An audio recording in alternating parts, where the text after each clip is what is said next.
office, in our relationship with the rest of the university, the respect you've garnered from all faculty, those with whom you teach in linguistics, your students, but also colleagues. And I can tell you, not only you, but so many people tell me what a great office and how good people are in this office, how cooperative they are, they're easy to work with, they're smart, they get things done. And it's true. And they also have PhDs. I mean, we have one more PhD among us.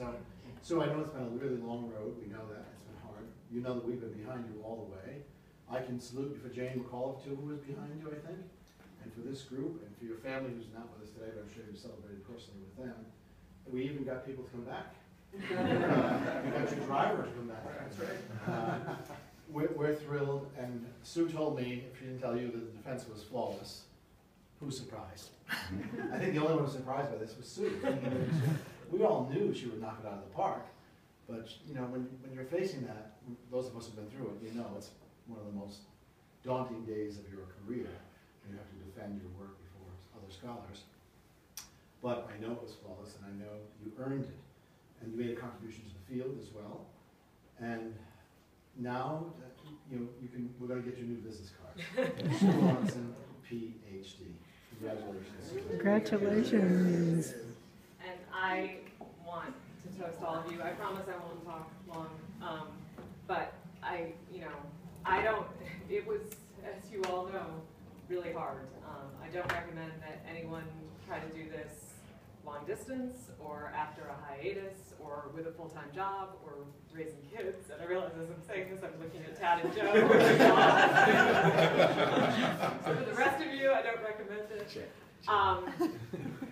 But what I really want to say is, people say this all the time, and it can sound a little shallow, which is to say I couldn't have done it without you. But I look around this room, and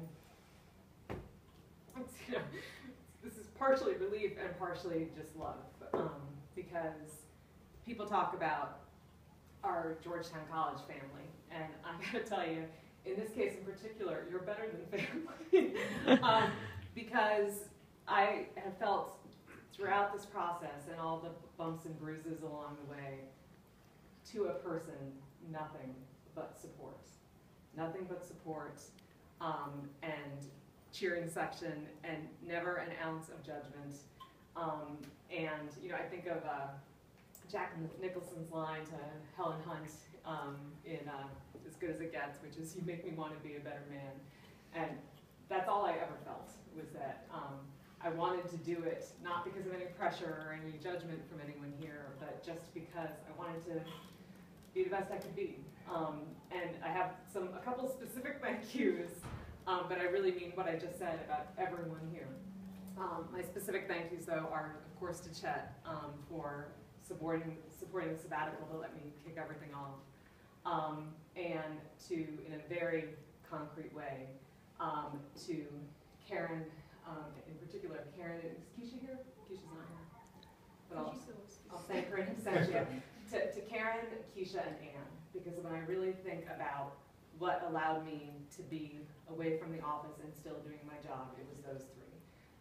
Keisha and Anne, just without an ounce of complaint, and again, nothing but support and cheering, I know picked up the slack when I was gone, and Karen always graciously and flawlessly, explained to students that Dean Lawrenson isn't here today, and have to answer your email, and I really do mean it when I know how hard it was to finish, and I know why people don't, because not everyone has that. And thank you to Hugh, who more than anyone here had to see the sausage being made. And hear all the stories. And also thank you to Jeff for an 11th hour stats consult. So really thank you to everyone. But thank you to those people in particular. To Dr. Lawrenson. Do you want to tell me a story? Yeah, let me tell the story. As everybody who's ever done a PhD knows, you never talk about it. Never ask anybody about it. So for as long as we drove, it was bound and gagged on the floor of the back seat of the car. And we never talked about it except when Sue wanted to bring it up. And the monster was back there. Every once in a while, Jack and Adam would get in, and being cool and oblivious like all kids, they just sort of trip over it and they say, oh, Mom knows Freddy Krueger. And then we drive home. So now it's gone. I drove in today, it's not there in the back of the car. Now the bad news is, no one will ask you about it. They don't care anymore. So it's both good news and bad news. All good news. Others who want to chime in, please do. Well, I want to say how impressed I have been with Sue in this whole effort, because just talking with her and recognizing how challenging it is to go from her position here, where she is a very experienced administrator, master of detail and process, to go back to a relationship where you are absolutely the student and you have to answer to and respond to your faculty in a very different way than we're used to doing on a day-to-day basis. I know that that is enormously challenging and was very fraught, but you succeeded in that as you succeed in your everyday work for us, and I'm so impressed and proud of you. Cheers. I'm a little worried about the no-kill, because the harder she'll try us in terms of bringing all her attention. Oh, So we were the talking work about that that we one. have I was to like, do. Yeah, we're I'm done, absolutely- I'm Oh, back. yeah, Don't touch. Watch Very out, watch dangerous. out, the dynamo is back in the corridor. We may feel Well, I don't know if you all realize just how valuable Sue is over in the linguistics department teaching. So if we had a finder's fee for majors, she would not be working here because she'd be independently wealthy. She probably inspires more linguistics majors than any five other faculty in the department on a regular basis. And I just hope now that you have the PhD, your productivity does not drop off. Well,